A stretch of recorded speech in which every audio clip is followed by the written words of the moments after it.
Big games in the NFL today, but no question this is the biggest story. The return of Tua Tagovailoa for the Miami Dolphins, with all of the attention that has been on his history of concussions and the struggles of his team in his absence and everything else. I want to make clear exactly what it is that Tua has been through since last we've seen him. These are the steps he's taken since the concussion in week 2. He followed the league's 5-step return to participation protocol.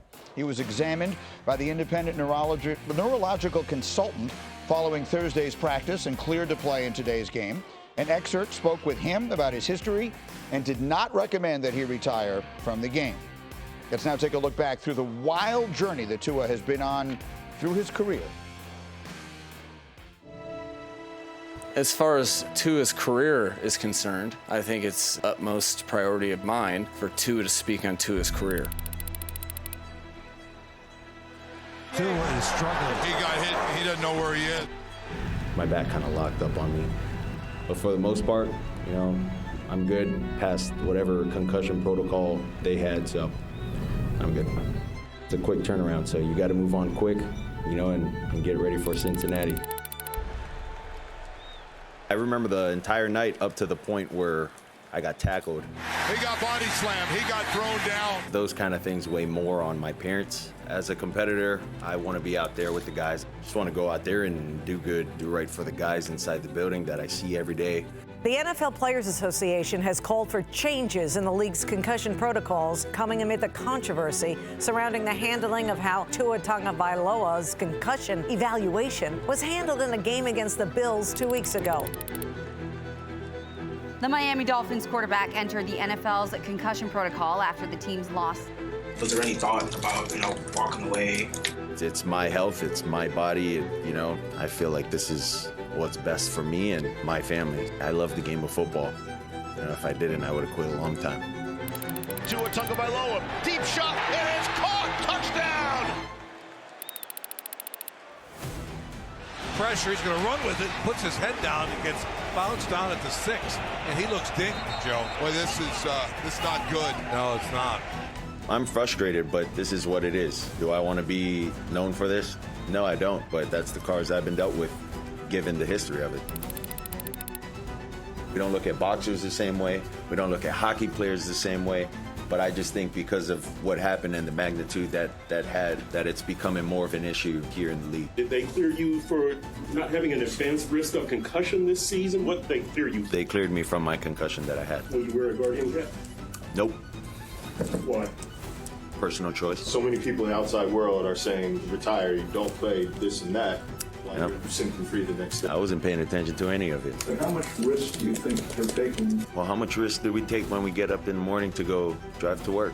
Every time we all suit up, we're all taking a risk that we could potentially get hurt, whether it's a concussion, a broken bone. There's just risk in everything, and I'm willing to play the odds. I appreciate your concern. I really do. I love this game, and I love it to the death of me. That's it. Jeff Darlington has been on this story since it happened. Jeff, what more can you tell us about Tua's return today? Well, Greeny, let's start with the words that you just heard from Tua Tagovailoa. He was defiant, even terse at times during his news conference to discuss the frustrations about the questions about whether he should return to play. I've spoken to a number of high-level people in the organization, and they've essentially told me that behind the scenes, they believe Tua has taken this very seriously as he has traveled the country to discuss his brain injury with multiple neurologists. Now, why so defiant? That's because he does not believe that the public needs an explanation into what those doctors told him. I can tell you one thing that doctors told him, though, that he should rest his brain. While none of them told him that he needed to retire from football, they did advise him and the organization to make sure that he rested his brain from immediate brain trauma. Now, he has been active with the team at times. He even traveled to Seattle and stood on the sideline with them. But I can tell you one other area in which Tua has been defiant. Players have told me that Tua has been very clear to them. He appreciates their well wishes, but he wants this to be about the game of football. He wants this to be about his return to helping this offense get back on track and not the injury that he suffered. Certainly, though, a discussion that will continue surrounding Tua Tagovailoa. Yeah, Jeff, thank you. And there are so few people that can put themselves in the shoes that Tua wears today. But, Teddy, you're probably as close as just about anyone with your history returning after a stroke. How do you imagine he's feeling today? Well, I see the irritation that Tua had at that podium in terms of answering those questions, and I've been there before because it's different. It's different for him. It was different for me because it's not like, how's your shoulder? How's your shoulder? You good to go? You get questions of, man, how you doing? And it irritates you.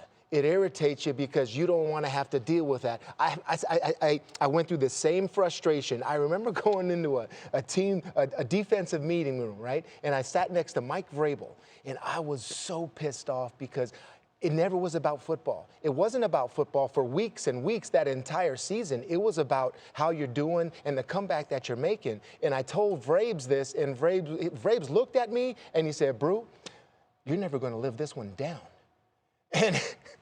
And first of all, everybody needs a Mike Vrabel in your life, please. Again, if you don't have one, go get one. But when someone that tells you straight up how it's going to be, and I'm going to tell it to Tua, it's always going to be about this. People are always going to be concerned about you and your decision to go back and play football because it's a decision you made to come back from it, not once, but twice. Okay, he's had multiple times where he's had to make a decision to come back. So he is going to have to deal with this with class and patience, and eventually we will get to him just throwing footballs again and throwing for touchdowns. But I'm telling you, it's a lifelong thing. 3 weeks ago, a guy came up to me and he says, Teddy, nice to meet you. I'm a big fan. How you doing? The health thing. I remember you had the thing with your head, right? And I said, stroke, man. I had a stroke. It's okay for you to say that. I'm 51 years old. Okay, I haven't played in a long time, but this is the magnitude of football. These fans care about you. This is what I've learned. Every time, Tua, you walk onto that field and you walk off it, you will make everyone feel a little bit at ease because a lot of people will be worried about this player for a long, long time. I don't disagree with you, Brew, but he has a chance to rewrite the narrative around it. Concussions will always be a part of his story, right? Everything we just saw on the tape. But however, like for him not to go out that way, for like, again, to rewrite the narrative that you conquered the stroke, right? For me, when I came back from my leg, like it's important to finish on that side of it, that you left the game on your own terms, right? And I like so much applaud his courage in this situation, right? The whole world telling him he should retire immediately, right? And in the face of that he's trying to do it differently, right? He obviously went and sought medical advice, and I think he thinks he's making a sound decision. And again, I applaud the courageousness to go do that. And this is the unique thing about playing quarterback. He's going to do it live today on national TV in front of everybody, right? As a quarterback, you don't get hit in practice, right? He's going to get hit for the first time today in front of the country watching this. And everyone again, will watch that is him go unique. down. I agree. And wait for him to get up. And that moment for me, and I don't know about you, Brew, it was life-changing the first time I got tackled. Same thing, like getting back up and then be able to move on with get back to football, to your point, to kind of put some of that to bed. And that's going to be a big moment today to watch, right? How is it life-changing? Like you're not fragile, right? The whole world's calling him fragile, right? And you get out there again and you can take a hit, and that the game, it didn't get the best of you, right? And again, that you have some control in this, right? And again, those are all hard things to play with as we're watching this, but I mean, that's what's fascinating about this. It's going to happen again in front of our eyes. Like, unbelievable. Again, a lot of courage, I think. For sure. And what I think is interesting, because the two of you, again, I remind anyone who, the whole world wanted Alex Smith to retire and you came back. The whole world wanted Tedy Bruschi, who was playing on the field with his little boys at the Super Bowl, to retire and you came back. I hear the frustration for the two of you who didn't live through exactly these experiences, and of course I never came anywhere near anything like that. The frustration that I feel from you guys is, why are other people telling me what I should do with my life? I think as fans, we sometimes feel like, what, is he crazy? He shouldn't come back. If I were in his shoes, I wouldn't come back. But we're not in his shoes. His teammates, however, would have a different feeling about it. I mean, I'd only go off that, man. The past of what I've seen in the past that this game has caused, and that's why my biggest concern, and all I said about the discussion was, guys, we're not talking about a knee, we're not talking about an ankle, we're talking about a brain.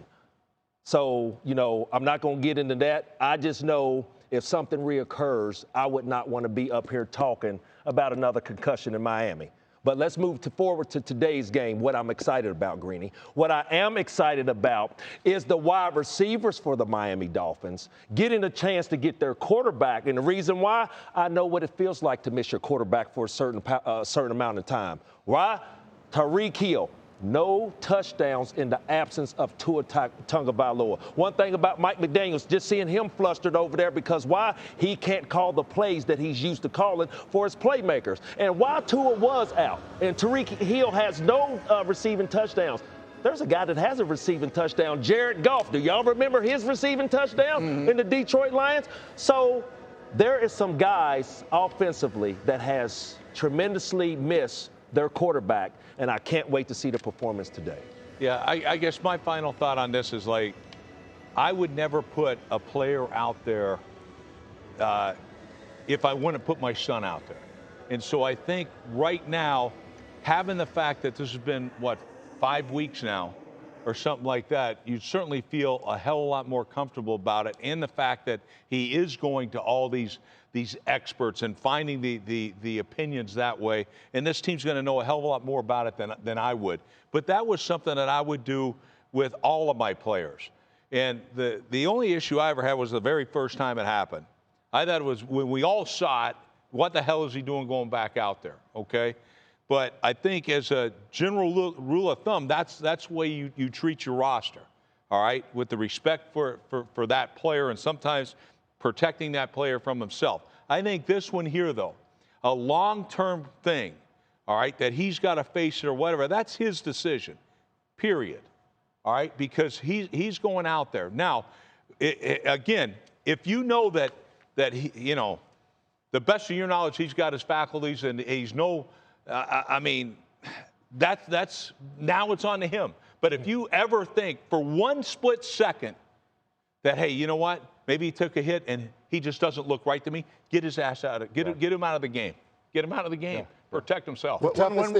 Real quickly, I just think that's unique about this. If these last 4 weeks, we have to recognize how special he is, right? Like what he brought to this offense. He has a special skill set, and I think that skill set is built to maybe de-risk the game. Get the ball out of your hands. Don't take any hits. Like he can go win a lot of ball games and lead the league in passing and really avoid a lot of contact, I think. The toughest conversations I had was with my family, okay? And there was, so I hope Tua's had conversations with his. I know he has, okay? My wife, my family have, because here's the thing. How many more, okay? How many more before you have to say, all right, that's it?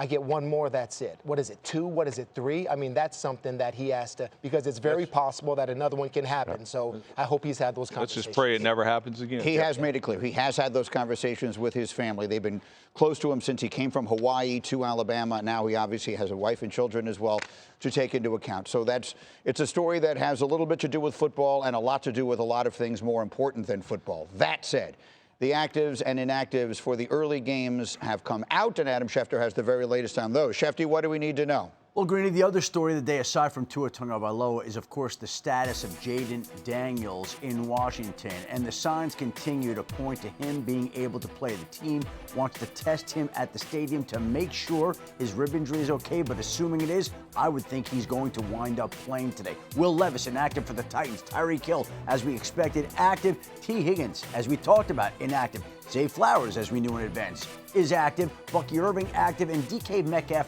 listed as doubtful. It'll be a big surprise if he plays. Players who are doubtful don't usually play, Greeny.